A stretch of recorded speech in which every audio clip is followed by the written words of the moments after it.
لفرمايشتك بيغنبري خواه صلى الله عليه وسلم إمام طبراني بومن رواياتك وألبانيش لا سلسلة صحيحة فرمي حديثك حسنة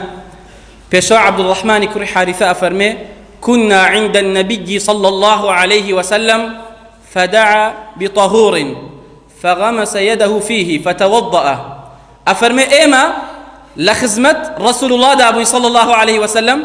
لخزمة أمسال على سروريه دابوين عزيز من داوای آوی دەستنوێژی کرد ئەفەرمێ کاتێ ئاوی دەستنوێژیان بۆ هێنا عزیز من صلى الله عليه وسلم دەستی خستە نێو ئاوەکە لە پاشان دەستنوێژی پێ هەڵگرت دەستنوێژی بەم ئاوە شۆرد ئەفەرمێ ئێمەش لە دوای ئەوەی کە پێغەمبەری خوا عەلەیهی سڵات وەسەلام دەستنوێژی بە ئەم ئاوە هەڵگرت فتتبعناه فحسوناه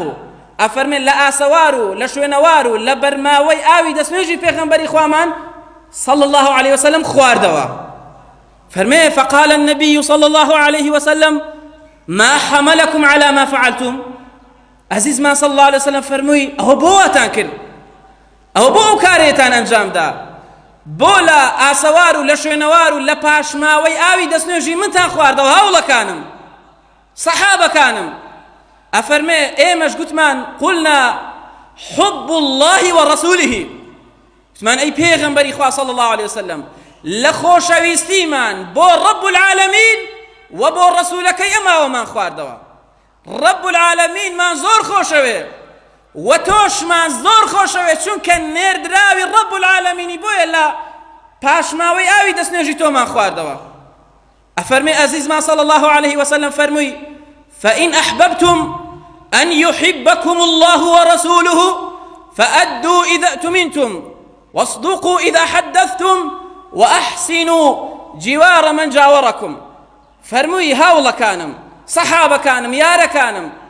أجر حز أكن بيتان خوشا أتانوي الله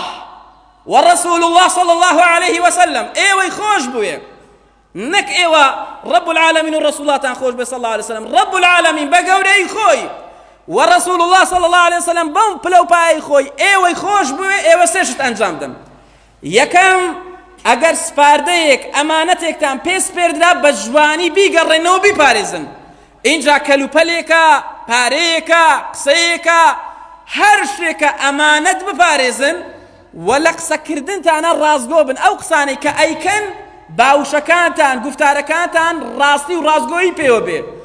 و هەروەها چاکە بکەن لەگەڵ ئەو کەسانەی کەوە دراوسەیتانەکەن ئەوانەی کە دراوسەی ئێوەن ئەوانەی کە جیرانی ئێوەن ئێوە لەگەڵ دراوسەکانتانە باش بن رب العالمين ورسول الله صلى الله عليه وسلم ئێوەی خۆش ئەوێ